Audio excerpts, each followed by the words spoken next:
Trending ang world premiere ng bagong mystery murder series sa primetime na Widow's War.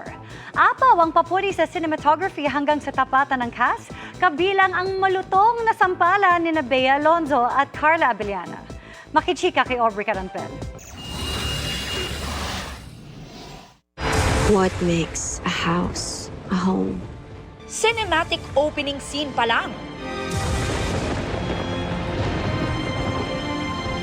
Balot na agad ng misteryo ang GMA Prime series na Widow's War. Nahulong sa bangin si Paco Palacios, ang karakter ni Rafael Rosel. Tagpong pinalalim pa ng iba't ibang atake sa pag-arte ni Bea Alonzo, Carla Abellana at Jean Garcia, habang isa-isang nagsitakbo pababa kay Paco. Oh, cute, my son!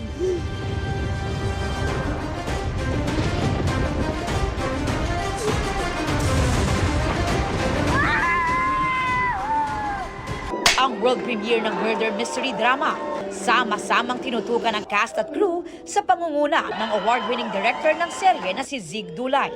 Pinag-usapan din ang pilot episode sa social media na trending sa X. Trending din si Queen Bea Alonzo na hinangaan sa dramatic scenes ng karakter na si Sam. I'm very happy. Gusto ko magpasalamat sa lahat ng tumutok, nanood.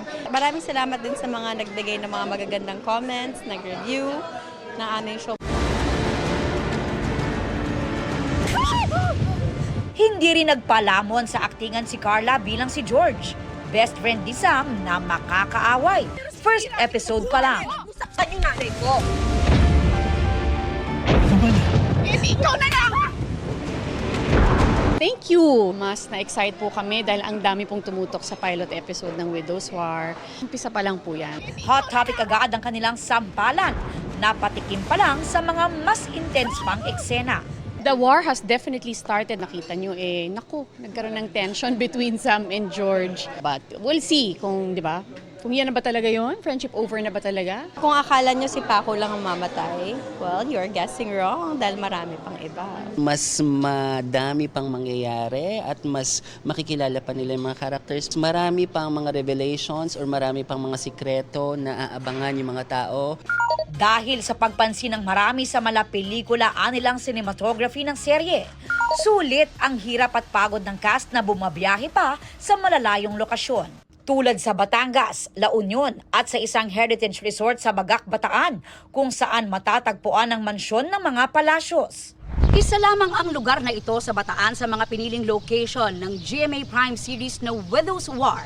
Ang ganda ng lugar, tinapatan ng magaling na cinematography, direksyon at mahusay na pag-arte ng stellar cast ng Kapuso series. Sobrang natutuwa ako na habang pinapanood namin, nakikita ko sa mga mata nila kung gaano sila kasaya, kung gaano sila ka-fulfilled, and at the same time kung gaano sila ka-proud doon sa naging produkto ng ginawa namin. Aubrey Carampel, updated to showbiz happenings.